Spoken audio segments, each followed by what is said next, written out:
नमस्कार। Globe TV Jharkhand के आलाप के इस कार्यक्रम में आप सबका बहुत बहुत स्वागत है। आज हम फिर से हाजिर हो गए हैं भारत बचाओ आंदोलन के संस्थापक एवं योग गुरु श्री अरविंद प्रसाद जी के साथ, जिनसे हम जान लेंगे घरेलू उपायों और योग के द्वारा कैसे हम बीमारियों से दूर रहकर अपने आप को स्वस्थ रख सकते हैं। नमस्कार अरविंद जी, आलाप के इस कार्यक्रम में आपका स्वागत है। धन्यवाद। आज हम भोजन को लेकर आपसे चर्चा करेंगे। मेरा सबसे पहला सवाल आज भोजन संबंधित जो है, भोजन करने का सबसे अच्छा तरीका क्या है और वो क्यों है? ठीक। आलाप के दर्शक का जो प्रज्ञा जी का बहुत ही अच्छा क्वेश्चन है कि भोजन करने का सबसे अच्छा तरीका है क्या है और क्यों है।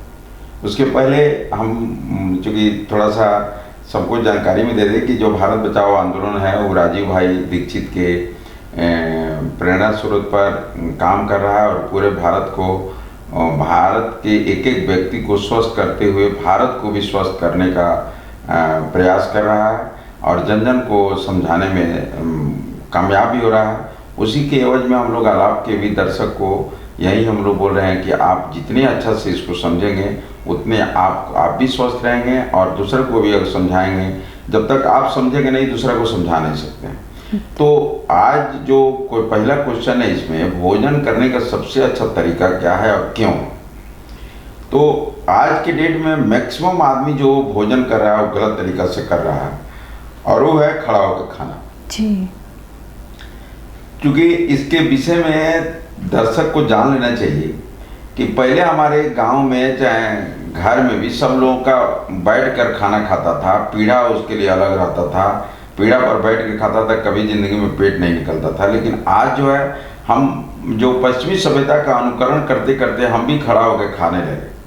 खड़ा होकर खाने के कारण क्या है, क्योंकि जो अंग्रेज खड़ा होकर खाते हैं इसलिए खड़ा होकर कि वो लोग बैठ नहीं सकता, उन लोगों का घुटना में दर्द रहता है, मैंने ज्वाइंट पेन, ठंडा देश के चलते उन लोगों का स्टिफनेस शरीर में बहुत रहता है, इसलिए वो लोग केवल खड़ा होकर ही खाना खाता है।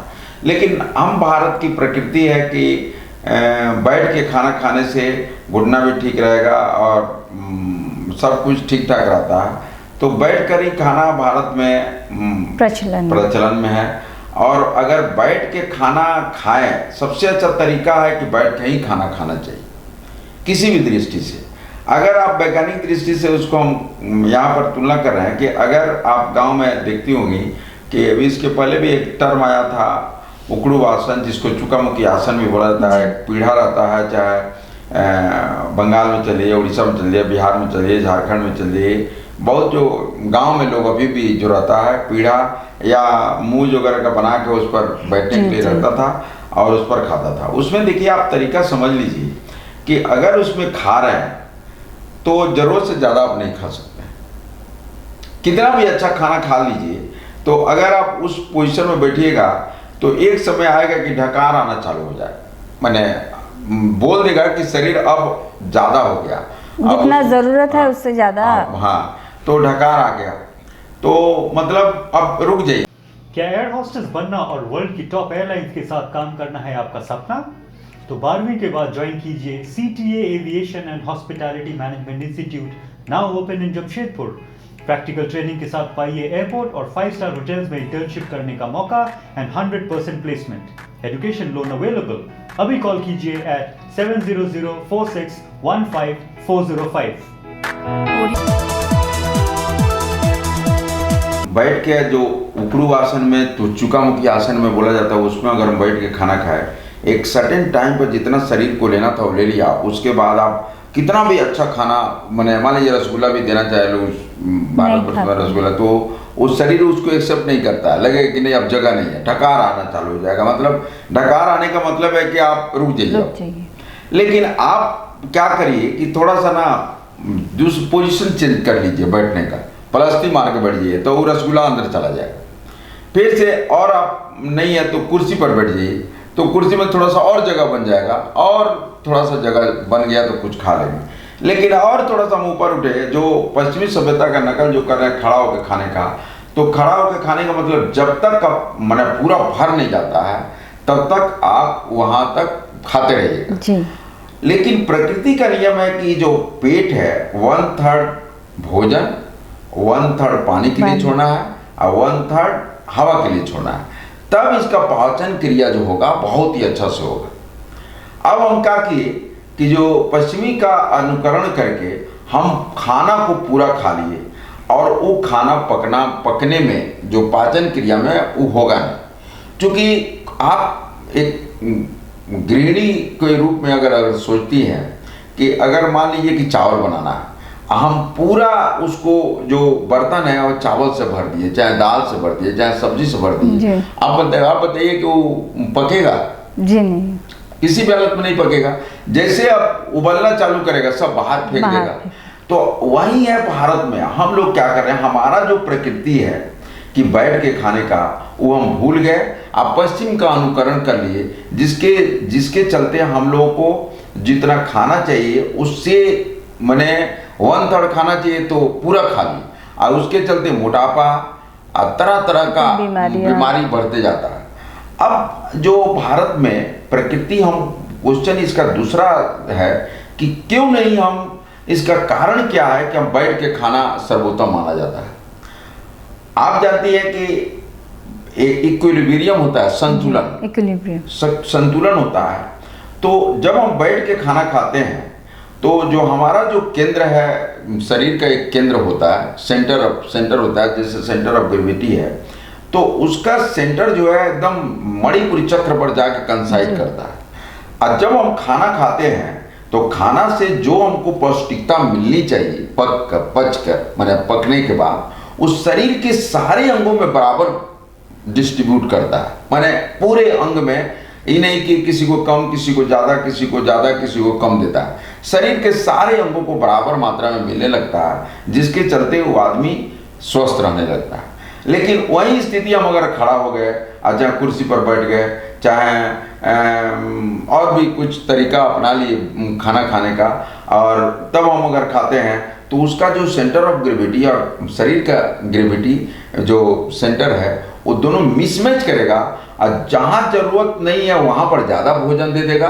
मैंने पौष्टिकता जिसको देना चाहिए, डिस्ट्रीब्यूशन बराबर तरीके से नहीं होगा, मैंने असंतुलन पैदा होगा। उसके चलते आप देखते होंगे कि बहुत सारा प्रॉब्लम शरीर में एबनॉर्मलिटी के रूप में आएगा, थायराइडिज्म बढ़ेगा, चिड़चिड़ापन बढ़ेगा, यूरिक एसिड बढ़ेगा।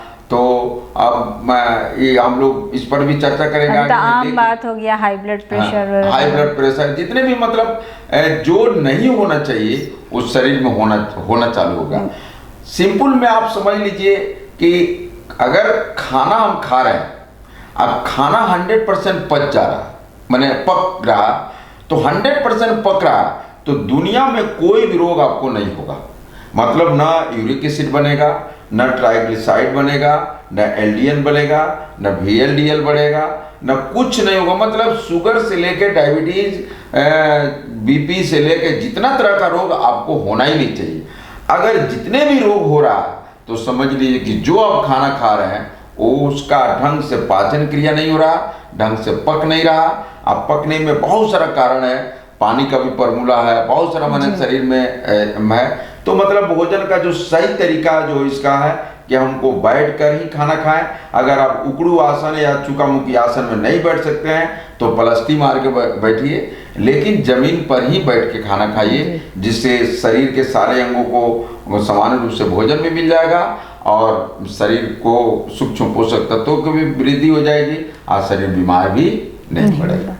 जब भोजन से संबंधित जैसे हम लोग का समय पे भोजन करना बहुत ही अनिवार्य होता है। नाश्ता के बारे में आपका क्या राय है? नाश्ता कितना हद तक ज़रूरी है एक व्यक्ति के लिए? हाँ, देखिए, जो भारत में नाश्ता जो बोलते हैं, तो नाश्ता मतलब सुबह का हम लोग जो करते हैं वही है। लेकिन अगर हम लोग नाश्ता में बहुत तरह का किद्वंतियाँ हैं, लेकिन नाश्ता हम जितने हल्का फुल्का, बोला जाता है कि अगर आपको शरीर को स्वस्थ रखना है तो बोलता है कि दिन में एक बार ही अन्न का प्रयोग करना चाहिए। अन्न का प्रयोग अगर स्वास्थ्य की दृष्टि से देखें, अगर आप स्वस्थ रहना चाहते हैं और ज़्यादा दिन तक जिंदा रहना चाहते हैं, बोलता है कि जितने कम अन्न खाइएगा उतने ज़्यादा दिन तक जिंदा रहिएगा ज़्यादा। तो अगर हमारा मानिएगा, हम पर इस पर बहुत सारा अनुसंधान किए हैं, तो खाना जो है एक टाइम 12 बजे का समय जो है वो अन्न उस समय खाइए।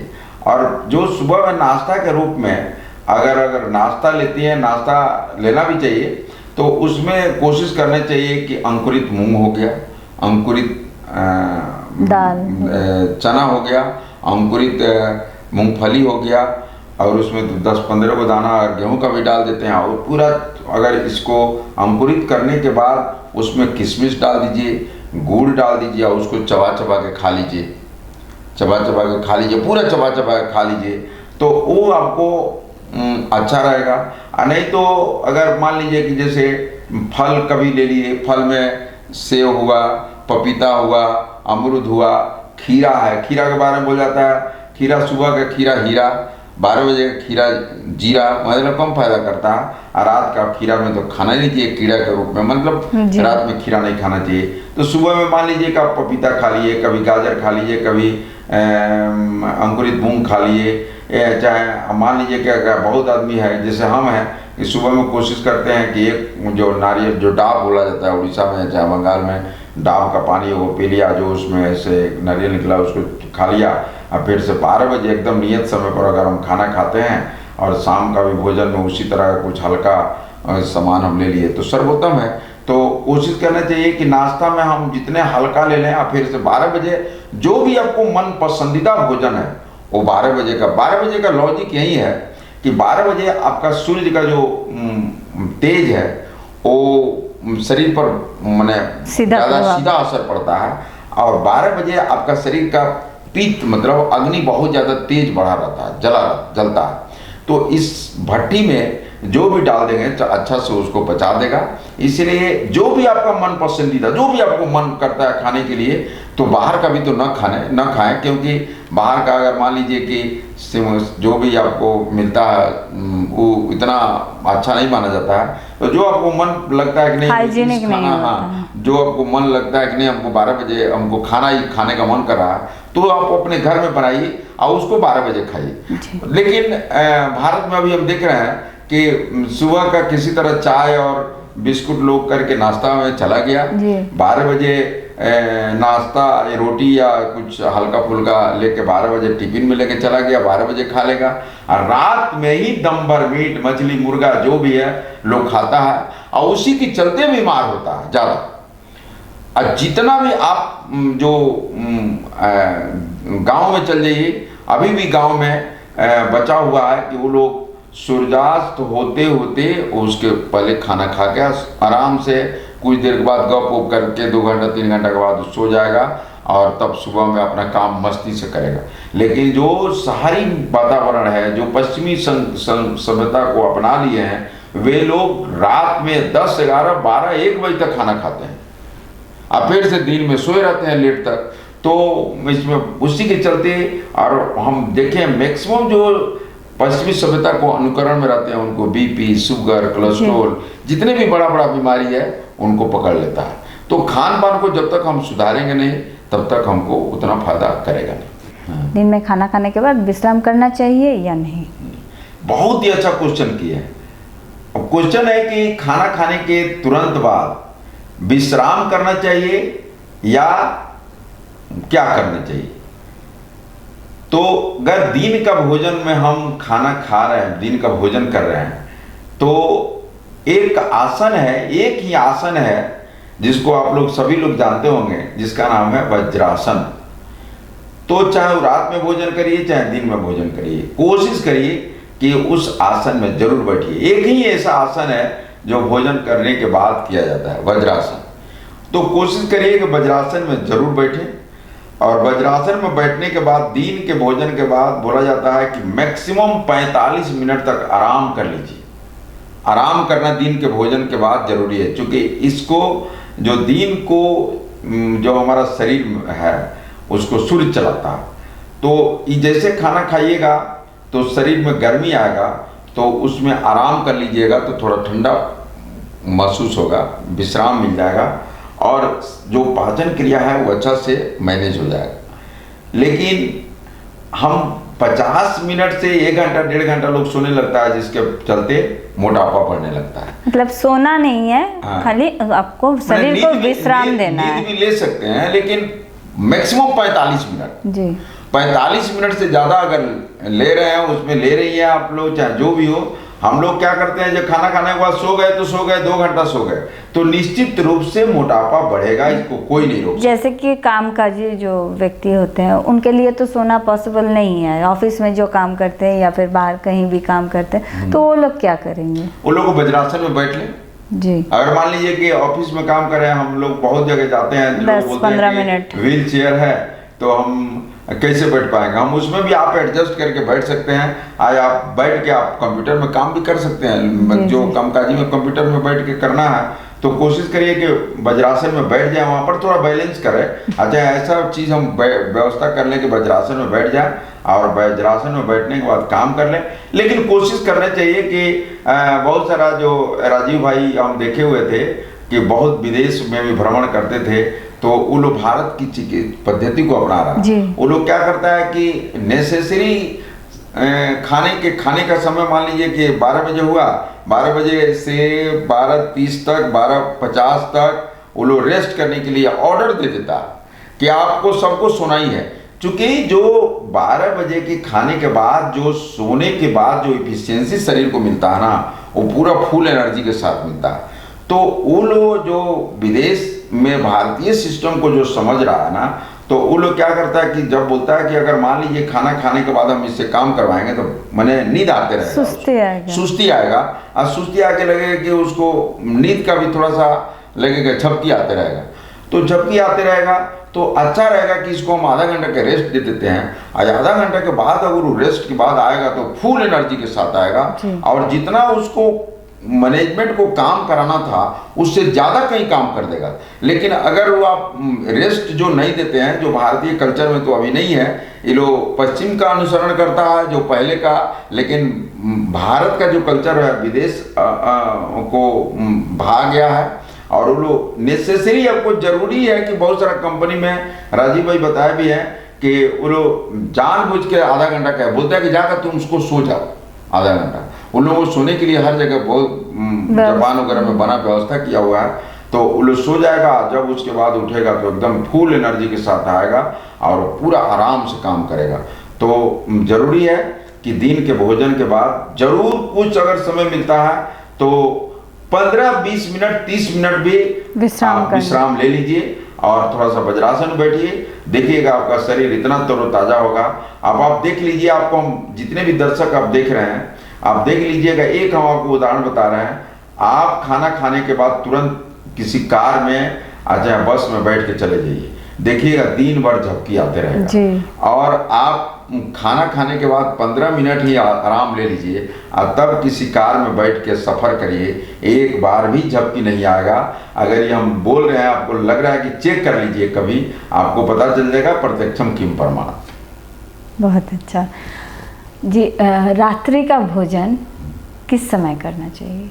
देखिए, बहुत ही अच्छा क्वेश्चन किए और हम इसका थोड़ा सा झांकी भी दे दिए थे कि रात्रि का भोजन कोशिश करना चाहिए कि हम सूर्यास्त के पहले कर लें जी।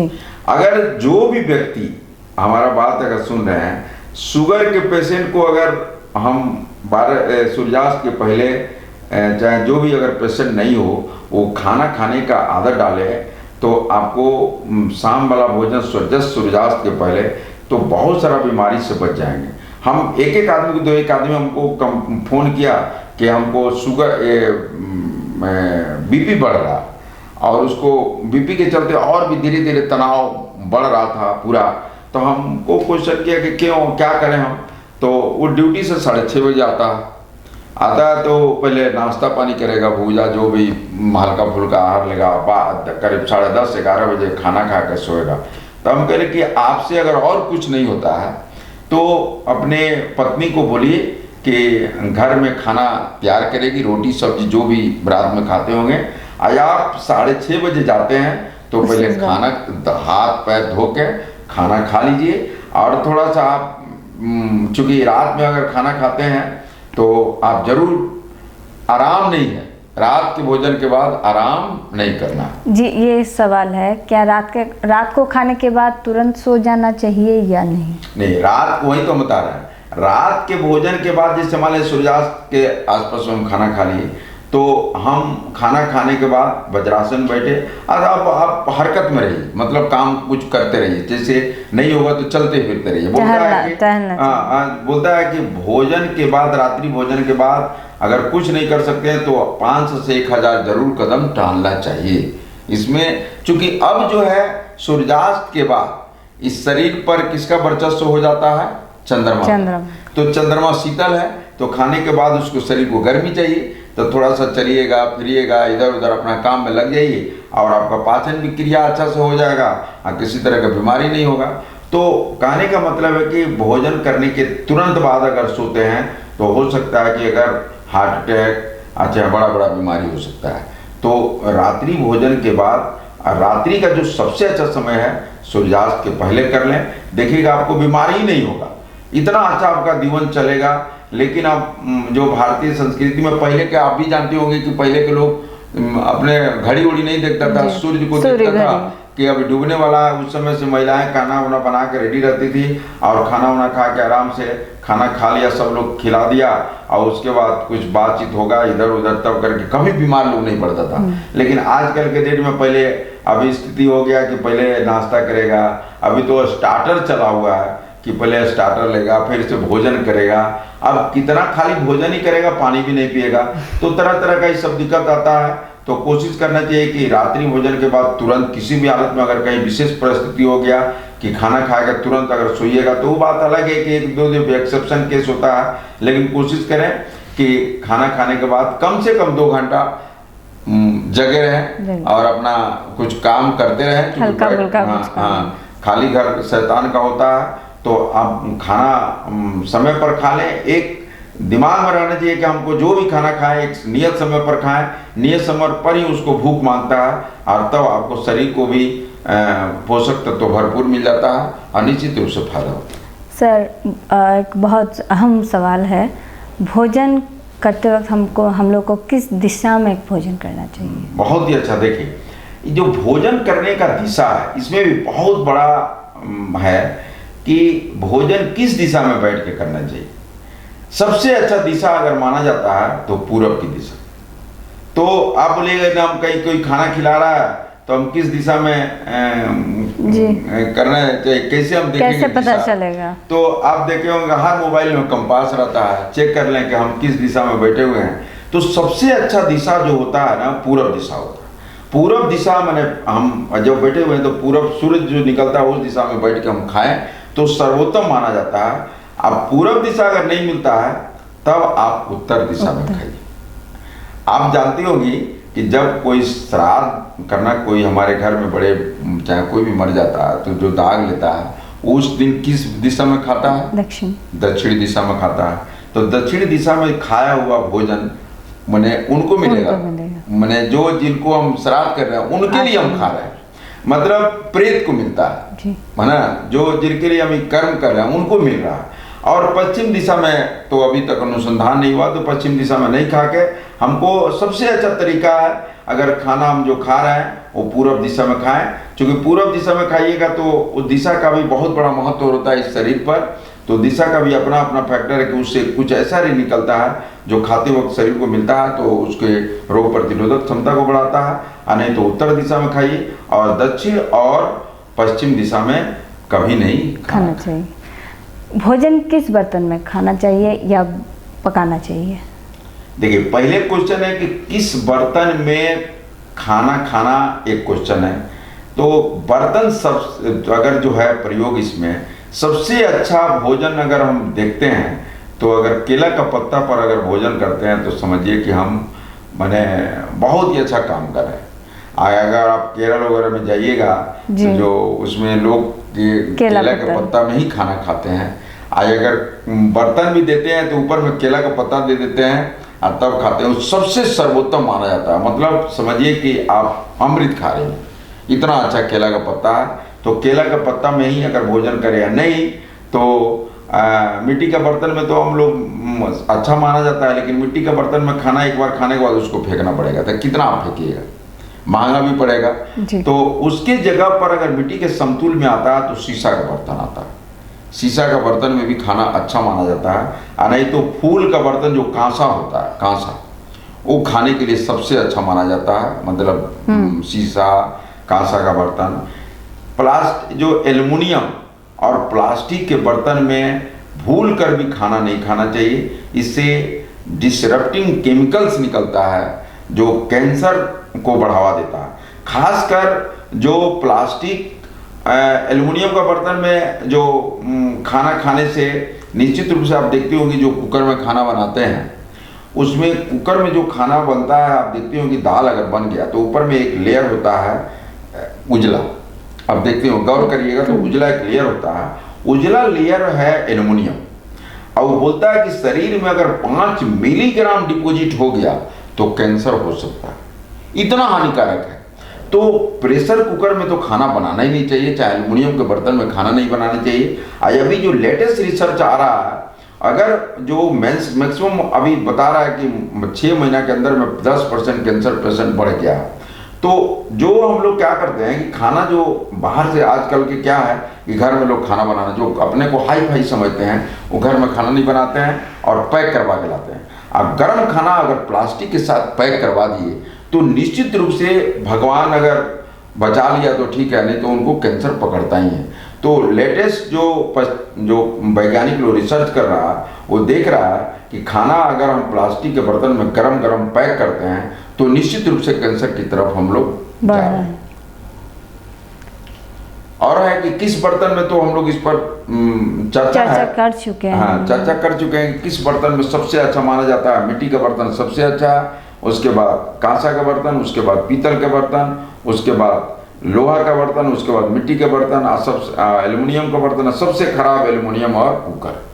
तो आप सबसे अच्छा जो बर्तन है मिट्टी को बनाने के लिए, खाना खाने के लिए सबसे अच्छा जो चीज़ है, अगर संभव है तो हम तो बोलेंगे कि सब आदमी को कि केला का, अगर हम लोग खूब केला का खेती करें भारतवर्ष में, हर घर में केला को लगाएं और रोज केला का खाना खाएं। उसको बर्तन उस साफ करने का भी नहीं है, वो बाहर में हम रख देंगे तो कोई गौ माता आएगी, वो खा के चल देगी, उसका भी पेट भरेगा और हमको भी संतुष्टि मिलेगा। और अगर प्लास्टिक के में खाते हैं तो अगर गौ माता अगर उसमें भोजन है तो अगर खाएगी तो प्लास्टिक अंदर में जाता है, उसके चलते गौ माता मरने भी लगती है, गाय का पेट फूलने लगता है। तो हम तो अपना तो खा लिए, अपने भी नुकसान करिए और गौ माता को भी नुकसान किए। तो अगर हम केला के बर्तन में खाना खा रहे हैं तो केला के मैंने पत्ता में तो आप अपना भी भलाई कर रही हैं, आए गौ माता को या बैल को जो भी आ रहा है खा के चल दे रहा है, उसका भी भलाई हो रहा है। तो हमको प्रकृति है कि मानव का कि हम एक दूसरे को भलाई करें तो बहुत फायदा होगा। जी सर, आज का एक अंतिम सवाल है, जब भोजन करने के बाद स्नान करना कितना हद तक सही है? देखिए, ये बहुत ही ऐसा क्वेश्चन है कि भोजन करने के बाद स्नान करना चाहिए या नहीं करना चाहिए। देखिए, भोजन करने के बाद यहाँ तक प्रावधान है कि पैर भी नहीं धोना है। इसलिए पहले के लोग क्या करता था कि पैर धो के खाना खाने बैठता था, है ना, साफ सुथरा होकर। लेकिन आजकल के एक है कि भोजन करने के बाद कोशिश करना चाहिए पेशाब करने जाने का, ताकि वो साइंटिफिक दृष्टि से बहुत इसमें फायदा करता है कि भोजन करने के बाद अगर पेशाब करते हैं तो टॉक्सिन वगैरह बाहर निकल जाता है। और लेकिन पेशाब, बहुत लोग क्या करता है कि पेशाब करके आया और दिमाग लगाया हुआ है कि भोजन के बाद हमको पेशाब करना है, लेकिन आगे पैर धो लिया। अगर पैर धो लिया तो समझिए कि उसका पाचन क्रिया घबरा जाए। तो आपका क्वेश्चन हो सकता है कि तो पेशाब हॉल में, मैंने टॉयलेट में गया तो गंदगी है, तो कोशिश करिए, हम सब लोग यही राय देते हैं कि एक चप्पल रखिए वहाँ पर, केवल उसी के लिए, टॉयलेट के लिए, और उसको पहन के जाइए और उसको पेशाब करके आ जाइए बाहर, और केवल हाथ धो लीजिए, लेकिन पैर नहीं धोना है। जब पैर नहीं धोना है तो अगर स्नान कर लीजिएगा तो पाचन क्रिया पूरा डिस्टर्ब हो जाएगा, क्योंकि शरीर ठंडा हो गया और शरीर को गर्मी चाहिए। जो भोजन पक रहा था उसको गर्मी चाहिए, और जब हम नहा लिए तो शरीर को ठंडा मिल गया। और चाहे जैसे हम पहले भी बताए थे कि अगर स्नान करने गए, पैर पर सबसे हम लोग पहले पानी डालते हैं, तो पैर को सेंसिटिव, मतलब सेंस मिल गया कि ठंडा हो गया, तो ठंडा हो गया तो पाचन क्रिया को डिस्टर्ब करेगा। और अगर हम स्नान कर लिए तो इसका जो गर्मी है वो कम हो गया, कम हो गया तो पाचन क्रिया ढंग से होगा नहीं, डिस्टर्ब हो जाएगा। उसके चलते हमको कोशिश करना चाहिए कि खाने के बाद स्नान न करके, स्नान करना है तो 20-25 आधा घंटे के बाद ही करें, और नहीं तो पहले स्नान कर ले तब भोजन सबसे अच्छा है। लेकिन अगर करना भी है स्नान तो आधा घंटे के बाद करें। बहुत बहुत शुक्रिया अरविंद जी, आज का ये महत्वपूर्ण जानकारियाँ देने के लिए और हमारे दर्शकों को ये सब बताने के लिए। आज का कार्यक्रम यहीं तक, हम फिर मिलेंगे कुछ नई जानकारियों के साथ। तब तक के लिए नमस्कार। नमस्कार।